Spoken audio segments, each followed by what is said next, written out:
Meus cumprimentos a todos, meus agradecimentos à escola, a Pamages, na pessoa aqui do sempre companheiro Brandão, meus cumprimentos também ao desembargador Benedito Silvério, a todos os presentes.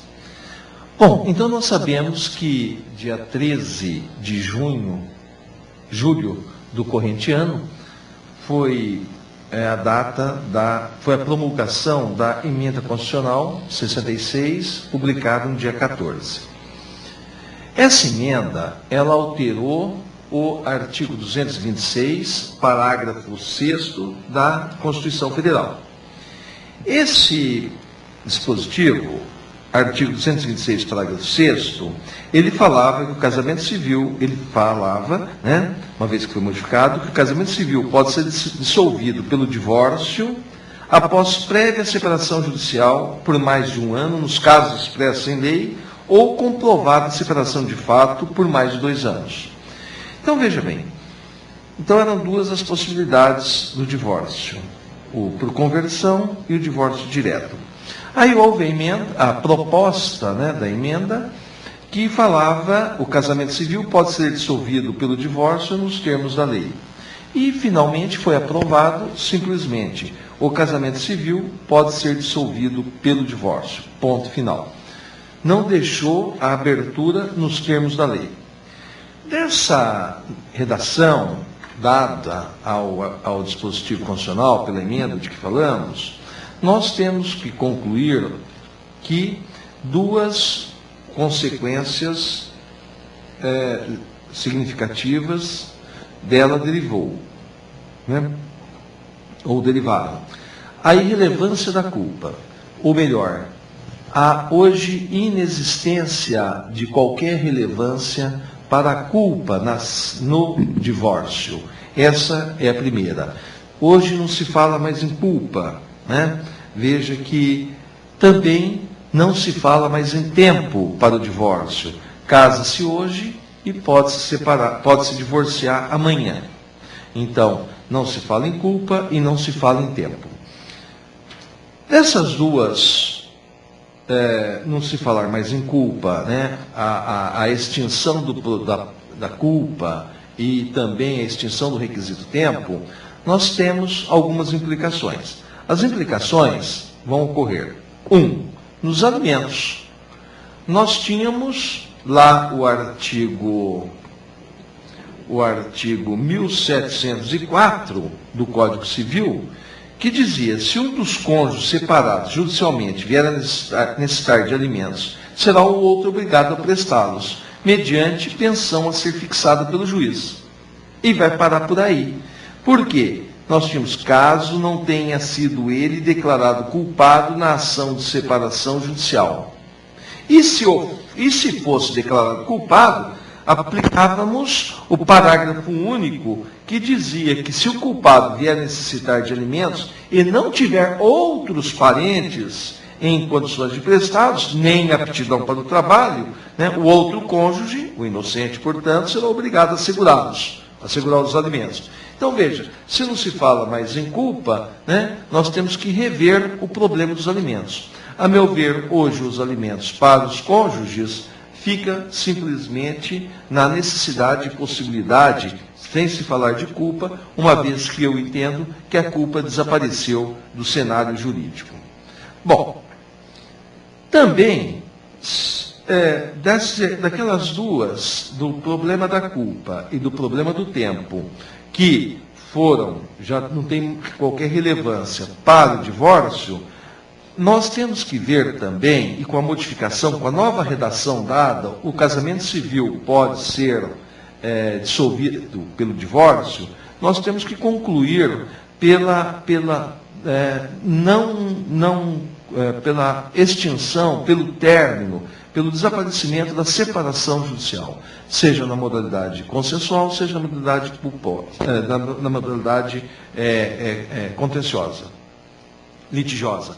Veja bem, quando se falava, o artigo 226 falava, após prévia separação judicial, era um requisito para essa modalidade de divórcio por conversão, à separação.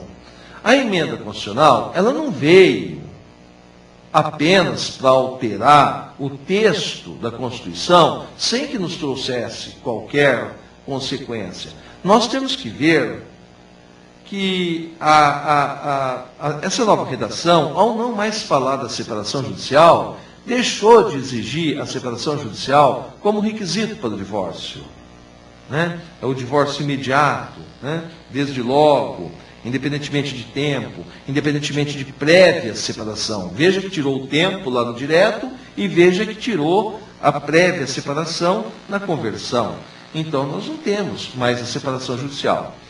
A separação judicial, ela, na verdade, tinha por objetivo, né, cessar alguns dos deveres do casamento, em especial a coabitação, né, e a moradia sob o mesmo teto, a fidelidade, né, já que a guarda dos filhos, o sustento, etc., permaneciam, né, e também para cessar o regime de casamento. Veja que esses objetivos, né, se esses forem os objetivos, também podem ser alcançados com o divórcio. Então, a separação, que seria um degrau para o divórcio por conversão, deixou de ser. Então, não vejo maior função na manutenção dessa figura processual. Se não tem culpa, nós temos que entender também que a medida cautelar de separação de corpos, em que o objetivo é a saída do próprio autor do lar, não há necessidade. Por quê? Também desapareceu essa medida cautelar, para a saída do autor. Por quê? Porque, veja bem, por que o autor pedia para sair do lar? Por que ele tinha que ter a chancela judicial? Ele tinha que ter a chancela judicial para não dar o abandono. 1 ano, dava o abandono. 1 ano, segundo o artigo 1774, 75, não me lembro, eu vejo já, certo? Outras causas que poderiam impossibilitar a vida em comum era o abandono por 1 ano, não é isso? Então ele poderia ser o causador da separação. Se não tem causa, pode sair independentemente da chancela judicial. Agora, e a medida cautelar de separação de corpos para tirar o réu, o cônjuge réu, do lar comum? Sim, essa permanece em razão da incolumidade física do autor, se está psicológica, né? Se ele está temeroso de sofrer agressões, né? De sofrer qualquer coisa, então ele continua existindo essa separação, com esse objetivo. Nós temos também a modificação do artigo 226, parágrafo 6º, também teve repercussão na sucessão, né? O artigo 1830 fala do quê? 1830 fala se o cônjuge separado de fato, ele vai ou não participar da sucessão, né? Então, a parte final, em especial do 1830, diz que após 2 anos, né, após 2 anos de separação de fato, ele só continuaria, né, sendo herdeiro, né, reconhecido no direito sucessório, se não tivesse sido ele quem tivesse tornado impossível a vida em comum, né? Então, hoje, também terminou o tempo, né? Então, hoje é reconhecido, deve ser entendido que deve ser reconhecido o direito sucessório ao cônjuge sobrevivente, se ao tempo da morte do outro não estava separado judicialmente, nem separado de fato. Veja, e a culpa? A culpa, então, tornou-se relevante, né? A culpa, então, essa nova disposição legal foi um alvará para que se pudesse, já que não tem nenhuma relevância jurídica a culpa, para que autorizasse, né, um cônjuge a praticar os mais diversos atos, né, contra o outro cônjuge? Não. Veja bem, a culpa não é isso. A culpa deixou de ter relevância jurídica para o divórcio, mas a culpa continua ainda gerando, né, indenização, a culpa, conforme o ato, continua sendo um ilícito civil que pode gerar indenização por dano pessoal, se for o caso, material, se for o caso, e moral, se for o caso. Só que pelo direito às obrigações, não pelo direito civil. Portanto, né, corre lá pela vara civil, né, correria pela vara civil, essa ação. Bom, aí nós falamos, bom, então diante disso, só há o divórcio consensual, impossível ter o divórcio litigioso. Não, o divórcio pode ser litigioso. Não obstante, não se fale de tempo e não se fale de culpa, é certo que um dos cônjuges, descontente com a ideia do divórcio, se negue a assiná-lo, se negue a aderir à proposta do outro cônjuge que quer se divorciar. Então, precisaria de vir a juízo para que o juiz suprisse, né, a manifestação do cônjuge renitente. Além disso, no divórcio, também, como questão ligada a ele, digamos, periférica, porque não é propriamente do divórcio, nós podemos ter dissenso no que tange aos alimentos, nós podemos ter dissenso ao que tange à guarda, ao direito de visita e ao próprio nome. Lembrando que ser culpado ou não ser culpado também não pode afetar o nome, a manutenção ou não do patronímico adotado, agora com exclusão desse, mesmo patronímico. O juiz deve decidir segundo o bom senso, o porquê manter o nome, né, o porquê manter o patronímico adotado. Em resumo, o que nós podemos ainda falar, nesse primeiro momento, e as ações de separação judicial que correm pelas varas? Obviamente, entende-se que deve ser separação judicial litigiosa, que é consensual, regra geral na grande maioria das varas, ela é resolvida no mesmo dia, né? O que acontece com a medida cautelar de corpus, em que o autor quer a saída do cônjuge réu do lar, em que o autor quer a sua própria saída do lar, né? Que eu disse que não havia mais. Bom, entendo eu que nas ações de separação judicial litigiosa, independentemente da fase em que está, ou seja, independentemente da citação, que não pode modificar o pedido sem autorização do réu, independentemente do saneador, em que há a estabilização da lide, houve a superveniência de um novo direito, até então inexistente. Houve uma superveniência da extinção da ação de separação, entendo eu.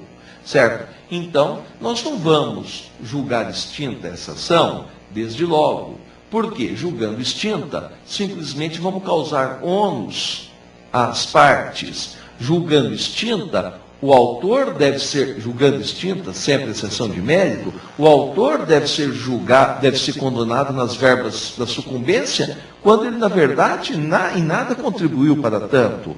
Então, entendo eu que essas ações, pelo advento de um direito maior, de um direito constitucional, que mudou todo o nosso ordenamento jurídico, deve ser dada a oportunidade ao seu autor para que ele adite o pedido para divórcio, no que tange a separação, mantidos os demais pedidos inalterados. Se assim o fizer, o juiz, e somente ele, não o juiz, mudar automaticamente, que não existe, quem faz o pedido é a parte, como eu li em alguns artigos sobre a matéria, né? O juiz, em havendo aditamento, deve proporcionar a parte ré para que ela se manifeste sobre esse novo pedido e continuar o processo, mas com um novo pedido, com aditamento. Caso ele não adite, ele permaneça no pedido de separação judicial, o meu ponto de vista é que deve ser julgado extinto, sem resolução do mérito, por superveniente impossibilidade jurídica do pedido. A medida cautelar em que o autor quer a sua própria saída do lar deve ter igual destino. julgada extinta por superveniente impossibilidade jurídica do pedido.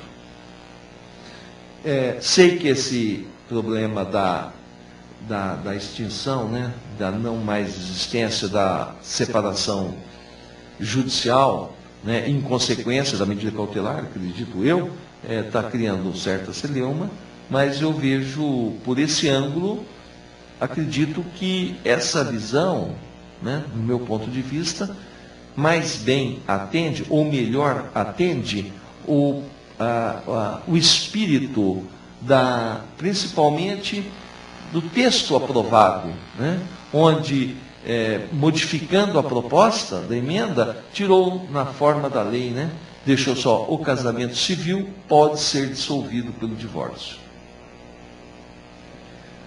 Bem, a gente vai passar, se houver, nós já temos perguntas, não sei, geralmente costuma-se falar e depois começar a conversar com as perguntas, a responder as perguntas ou discutir as perguntas, né?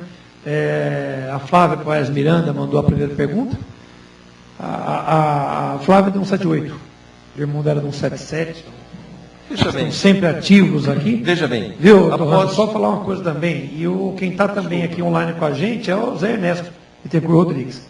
Certo. O Bita é grande juiz de família também assistindo a gente. Aqui. Fora o Lori Barbiero, tantos outros aqui que estão. Só para te falar quem está aí, as perguntas, se você quiser comentar já antes de passar para o Benedito. Bom, veja bem, entendo eu, após a primeira pergunta da Flávia Poiades Miranda, após o advento da emenda constitucional 66, é possível concluir pela extinção da separação? Em caso negativo, admite-se a discussão da culpa no divórcio? Veja bem, como eu disse, entendo eu pela extinção da separação judicial, mas entendo eu pela extinção da medida cautelar de separação de corpos em que se pretende a própria saída do lar, certo? Por quê? Lá porque não tem mais culpa. Pode sair sem a chancela judicial, uma vez que não vai ser atribuída nenhuma culpa àquele cônjuge que deixou o lar conjugal. E discutir culpa? Não tem por que discutir culpa. Na verdade, penso eu, não querendo fazer aqui nenhum proselitismo, dois jovens nubens se casam. E só se casam porque os dois quiseram casar. E o casamento só se mantém porque os dois querem manter. Se os dois não quiserem manter, não importa. Se não deu certo o casamento, dificilmente, pela regra geral, nunca tem um culpado. Ambos são culpados. O casamento não deu certo. Se a gente fosse falar de culpa no casamento, aquela moça culpada, aquele rapaz culpado, nunca iria conseguir achar um outro par para si. Veja, ele é ruim naquela combinação dos dois, mas ele é excelente na outra combinação. É o que eu digo na minha vaga de família. Quando alguém fica querendo discutir, colocar a culpa no outro cônjuge, não deu certo. Nós vamos discutir a culpa, leva a quê? Leva a quê na prática nós falarmos que eu saí do casamento, eu me separei, eu me divorciei, minha mulher era culpada ou eu era culpado? Leva ao problema dos alimentos, onde o cônjuge culpado, lá pelo parágrafo único que lemos, recebe um mínimo necessário para a sobrevivência. Mas veja bem, é solidariedade humana. O cônjuge culpado necessitando, o cônjuge inocente, digamos assim, tendo possibilidade, por solidariedade humana, não vai ajudar, não vai prestar os alimentos àquele que bem ou mal, com quem bem ou mal viveu durante parte da vida? Vai deixar do lado simplesmente porque foi culpado, porque teve um deslize lá na vida? Quer dizer, vai pagar o resto do tempo, enquanto precisar? Não vai, considerando que que o culpado realmente precise e que o outro realmente tenha possibilidade. Né? Veja, o problema da separação é herdeiro, não é herdeiro? Temos que ver, separou, terminou o relacionamento, ainda que separado de fato, terminou o relacionamento. Tanto terminou o relacionamento que o separado de fato é a única causa impeditiva para o casamento e não o é para a união estável. Certo? Terminou o casamento e continua sendo herdeiro, vai dar uma grande confusão se o nosso companheiro constituir uma nova família, uma nova entidade familiar, pela união estável. Teremos o cônjuge separado de fato e a companheira, considerando que ele que vai morrer, né? Já que nossa cultura é machista, também ao morrer alguém é o homem, certo? Né? Então, veja bem, vai dar a confusão. Separou de fato, também temos que ver que terminou o casamento. Né? Então, eu vejo que, agora, também essa extinção, o problema de não se admitir a discussão de culpa, não autorizou qualquer dos cônjuges a sair batendo no outro cônjuge, né, que pode dar problema de responsabilidade civil. Né? Da Lilian Rose da Silva, né, um dos patronímicos aqui de difícil leitura, se o dispositivo do Código Civil não foi revogado, posso entender que, se as partes quiserem, ainda pode se separar? Pois a separação não resolve todas as questões, bens, pensão, visitas aos filhos menores, o próprio nome da parte. Veja bem, como eu disse, entendo eu que não. Entendo eu que houve a extinção, acabou a separação judicial. Né? Esses itens, pensão, pode ser resolvida com a simples separação de fato. A simples separação de fato autoriza o cônjuge ou o genitor que está com a guarda de fato dos filhos entrar com a ação. Né? E nessa ação, o juiz vai resolver também o problema da guarda e o problema da visita aos filhos menores. Então, eu acho que a separação judicial efetivamente terminou.